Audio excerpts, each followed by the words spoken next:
Thank you, Senator Kennedy. Thank you, Mr. Chairman. Congratulations to all the nominees. Thanks for being here. Judge Weiss, let me just start with you. So as I understand it, you don't think that there really is any clear-cut distinction between male and female as biological categories. Is that correct? That is not correct. That's what you wrote. Sorry, that is not correct. Well, that's what you wrote. Look, I'm reading your article, your Time Magazine article. Just to be clear, you wrote this while you were a sitting judge, 2017? You were on the bench? That is correct, after a case I had. Right. So, interesting choice to be writing opinion pieces about your cases, but in any event, you say that controversial pieces of legislation enacted in the last 2 decades rely on a clear-cut interpretation of sex, what I just asked you, but you say that that's wrong. In fact, gender is an intricate continuum and not 2 tidy boxes. That's what you say. So have you changed your opinion? You just gave me a different answer. I believe that generally speaking, there are 2 sexes, male and female, that are designated by a doctor at birth, and that applies to the vast majority of people. But that laws that are based on that distinction are impermissible. That's what you say in this article. Is that correct? That's still your view? That is not what I say. Really? You say that if there is, for instance, a law that requires a distinction between male and female in bathrooms, that the judges cannot apply that law with any consistency, can't apply it consistent with equal protection. There are no, what is it? It's virtually impossible for judges to consistently apply a law that permits or prohibits conduct based on whether someone is a man or a woman.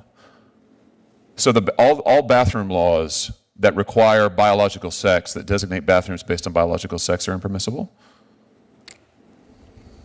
That is not the position that I took in the article. That's what it says. It's impossible for judges to consistently apply a law that permits or prohibits conduct based on whether someone is a man or a woman. And you specifically cite bathroom laws as an example of this. In fact, you criticize the then Trump administration's designation of gender-based bathrooms. Right? Sounds like you've made up your mind on a lot of things, but I just want to get clear on this because this is an important issue, certainly to people in my state. It's a very important issue. You think that bathroom designation, same with locker rooms, I guess, girls' locker rooms impermissible? Biological men have to be permitted into girls' locker rooms? That is absolutely not what I said in my article. That is absolutely the import and the takeaway of your piece. You suggest at least 3 different constitutional problems with any gender-based laws, including specifically bathroom laws. You write about it. Equal protection violation, due process, void for vagueness. I was making a list as I was reading through.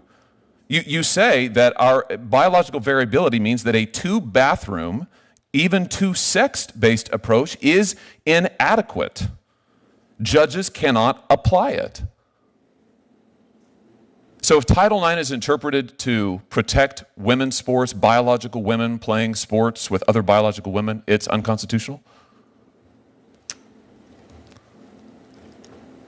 Senator.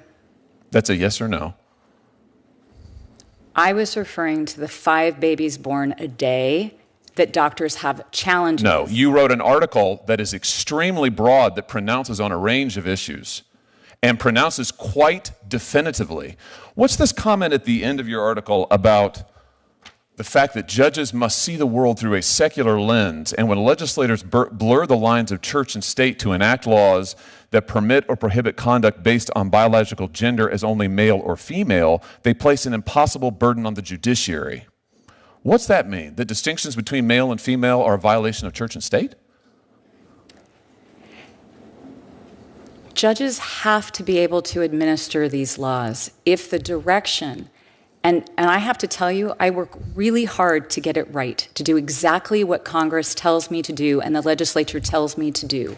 And as a result, if a doctor finds it difficult to identify at the moment of birth for certain children. Is a law that distinguishes between male and female a violation of church and state?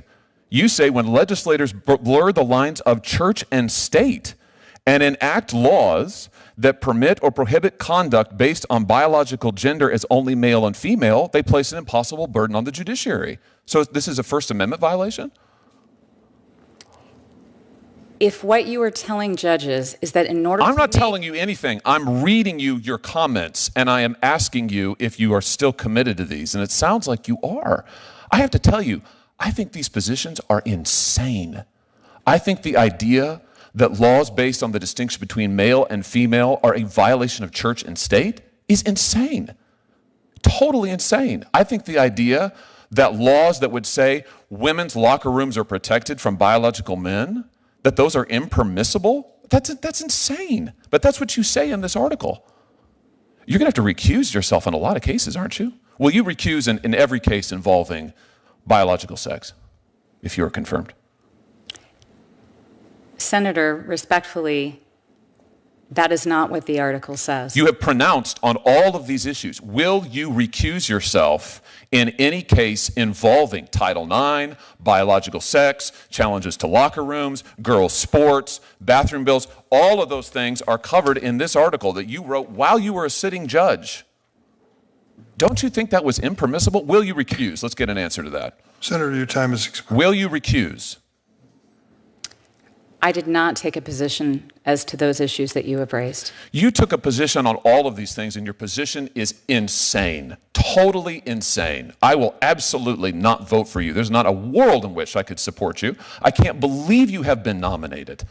And if you are confirmed, which I hope will not happen, you absolutely must recuse across all of these cases or stand in violation of the Code of Judicial Conduct. I'm shocked you're sitting here today.